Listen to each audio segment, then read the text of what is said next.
מרחק, וכך העפלנו לכאן, תוך מאבק עם הסימפטומים המוכרים והבלתי נעימים של מחלת הגובה.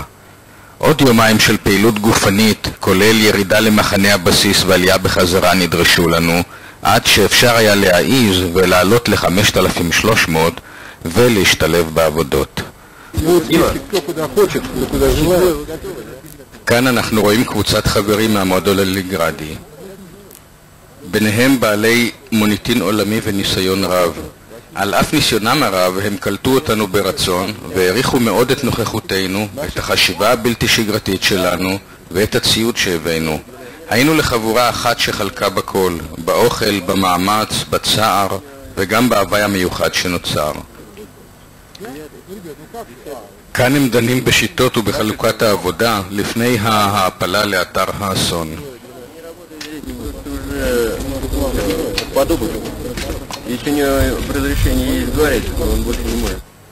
ברקע נראה אזור האסון.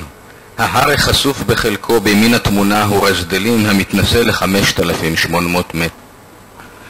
משמאל מתרומם המדרון אל פסגת לנין בגובה 7200 מטר. ביניהם חבויה בקעה קטנה ועגולה המתנקזת לגיא קרחוני רחב ותלול מאוד הנראה בתמונה. הקרחון בגיא מבוקע לבקיעים רבים ועמוקים ומסוכנים מאוד המכונים בשם קרבסים, ומסלולי ההפלה נמנעים מלהתקרב אליו.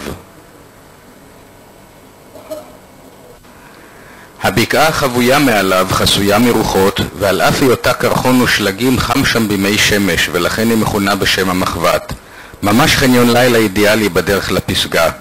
חניון אידיאלי, לפחות כך חשבו כולם עד ה-13 ביולי 1990, כאשר בסביבת השעה 9 בערב התמוטטו לתוכה מסות אדירות של קרח ושלג בגלל רעידת אדמה, וחוללו את האסון הגדול ביותר בהיסטוריה האלפינית, שבו נספו כ-50 אלפיניסטים בני לאומים שונים ובהם 4 משלנו.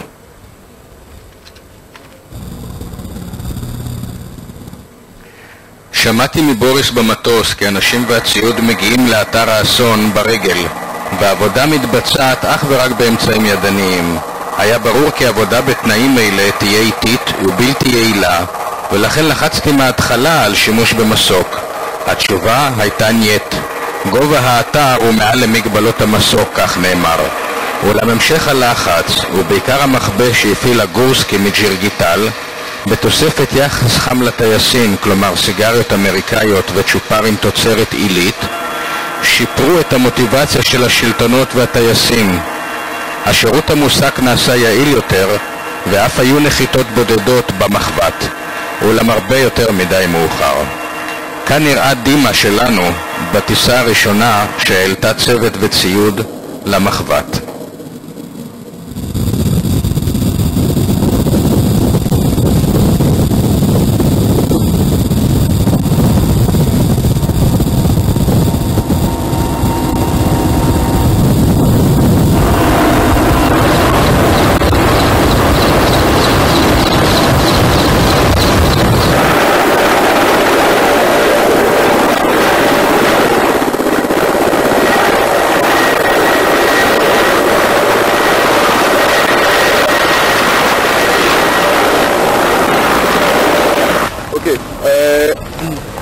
אז עכשיו אני אבקש ממנו שיראה לנו את מקום המחנה ומקום האוהלים של החבר'ה שלנו.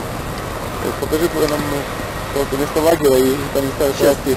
Значит, это все место, вот сейчас мы видим уклон, оно было относительно... אנחנו עומדים במקום שהיה מרכז המחנה. המקום הוא שטוח, וכל השלג שרואים עדיין לא ירד. האוהל שלי היה העליון. כאן היה האוהל של גבי ויוקי, ונמוך יותר היה האוהל של בני ודוב. עוד כ-15 אוהלים היו בסמוך לכך. הסלעים החשופים שאנחנו רואים כתוצאה ממפולות האוהלים שאתם רואים. עכשיו כאן כולם מבינים שכאן זה מסוכן, ורואים מדרון וסלקים שעלולים ליפול, ולמרות זאת это не спасатели, это уже альпинисты, которые идут на гору, уже живут на опасном склоне опять. ולמרות זאת יודעים שזה מסוכן ולמרות עוד אנשים מטפסים כבר מקימים כאן אוהלים, למרות שאומרים שזה מסוכן ומזהירים אותם. Видно, что это сразу сдвигается, каждый день эта трещина растет. Вот большой, видишь? הסרק הזה, כל יום רואים שהסדק מאחוריו גדל והסרק זז. Он может еще 100 лет пролежать, но может... יכול לשכב כאן עד 100 שנה, יכול גם ליפול עכשיו. אני רוצה שאת מבונה שיראה לנו את צורת הירידה של המפולת, מאיפה ירד מה ואיפה זה פגע במחנה. פחות פרופה. Считается, что сошло одновременно со всей длине склона, от раздельной до... שלג וקרח נפלו מסביב אל המחבת, לא קברו את המחנה, אלא גרפו אותו אל הקרחון התלול שמתחת. שם נמצאו גם שני הניצולים ביום הראשון, וגם חפצים שונים בהמשך העבודות. האוהל שלי למשל נמצא שם שלשום בין הקרבסים, קרוע מכוסה בשלג. רוב הסיכויים שהאנשים נגרפו פשוט ונפלו לתוך הקרבסים. На конце его находится специальное сверло, на котором мы можем... המכשיר שמחזיק בוריס נקרא בשם זונדה. זהו מוט מתכתי שניתן להערכה על ידי תוספת חוליות עד 15 מטר. מחדירים אותו לשלג הרך ומחפשים גושים קשים או חפצי לבוש. אם נתקלים בגוש כזה אפשר לעלות ממנו דוגמה בעזרת מקדח שנמצא בקצה. הצרה היא שהמפולת היא תערובת של שלג וגושי קרח, ולכן יש הרבה גושים חשודים.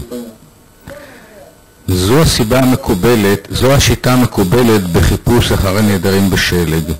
כל המרחב נסרק בצפיפות רבה בשיטה הזו, ולא נמצא דבר.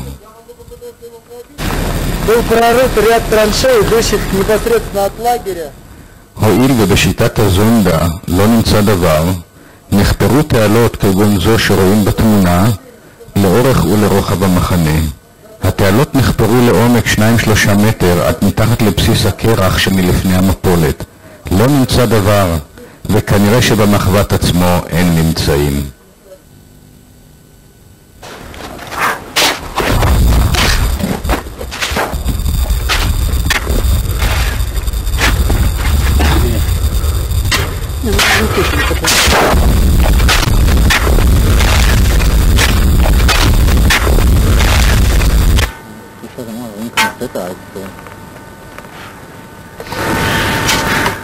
Nothing, huh?